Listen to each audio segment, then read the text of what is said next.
দর্শক, আজকে আমি একটা নর্মাল রান্না করছি, যেটা হচ্ছে কাতল মাছের মাখা মাখা ঝোল। একদম নর্মাল, সেটাই আমি দেখাতে চলছি। হ্যালো প্রিয় দর্শক, আমি এবার মাছ ভাজাটা করব। আমি আলুটাকে একটু সেদ্ধ করে ভেজে রেখেছি। আলুটাকে এবার আমি মাছ ভাজাগুলো করব।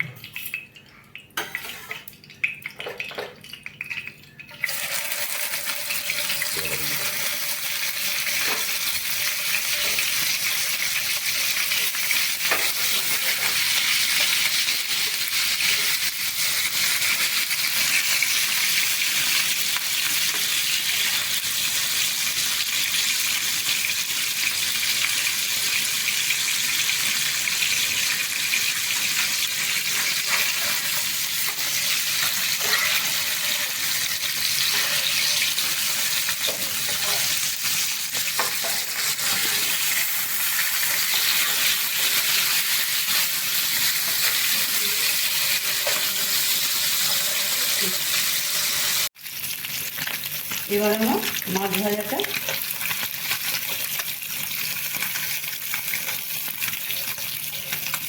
আমার হয়ে গেছে।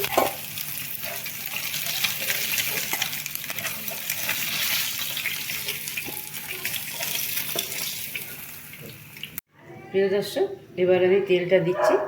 বেশি তেল খুব একটা দেবো না, যেহেতু এটা একদম নর্মাল, সবাই খেতে পারবে। একটু তেজপাতা দিয়ে দিলাম, একটু জিরে দেবো সামান্য,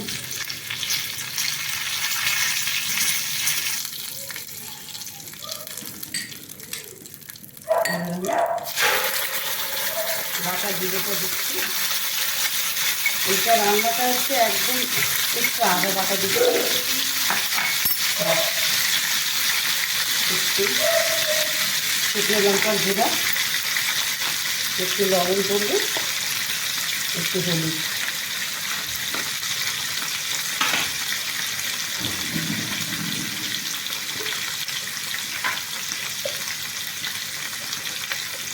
কালা রান্নার জন্য সামান্য একটু চিনি দিলে একটু টেস্টও বাড়ে।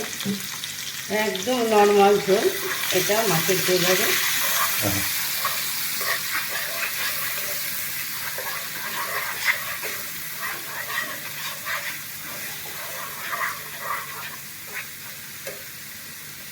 এর মধ্যে এবার আমি আলুটাকে অ্যাড করব। বন্ধুরা, এই রান্নাটা সবাই খেতে পারবে। এর মধ্যে রসুন পেঁয়াজ কিচ্ছু নেই, সবাই খেতে, বয়স্ক মানুষরা বলে টেস্ট হয়। লোকাল যদি কাতল টাতল হয়, কাতল মাছেরই করছি আমি, এটা টেস্ট হয়, ভালো টেস্ট হয়। পেঁয়াজ রসুন দিয়ে শুধু করলে টেস্ট হয় না। এর আগে আমি কালিয়া করা দেখিয়েছি, সাই কালিয়া করারও দেখিয়েছি। রসুন পেঁয়াজ আদা সবই লাগে ওর মধ্যে, ঘি গরম মশলা, এটার মধ্যে কিছুই লাগবে না। এটাই আমার মশলা। মশলাটার মধ্যে তেল উঠে গেছে, এবার আমি জল দেবো।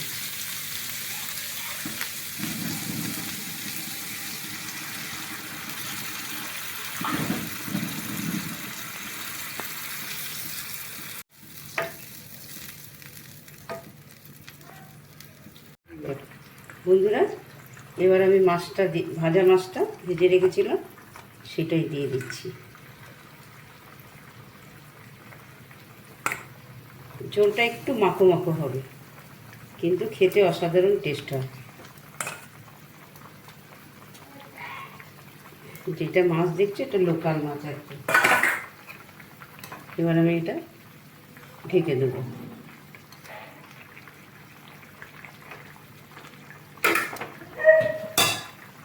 5 মিনিট না 10 মিনিটের জন্য ঢেকে দিচ্ছি। বন্ধুরা, আমার 10 মিনিট হয়ে গেছে। এবার আমার মাছের ঝোলটা মোটামুটি হয়ে গেছে। মাখো মাখো, বেশি পাতলা ঝোল হবে না, মোটামুটি মাখো মাখো ঝোল হবে। দেখছো তো, আমার রান্নাটা দেখে তোমরা লাইক করবে, কমেন্ট করবে, সাবস্ক্রাইব করতে একদম ভুলবে না, অবশ্যই সাবস্ক্রাইব করবে। বন্ধুরা, আমি রান্নাটাকে এবার সার্ভ করছি।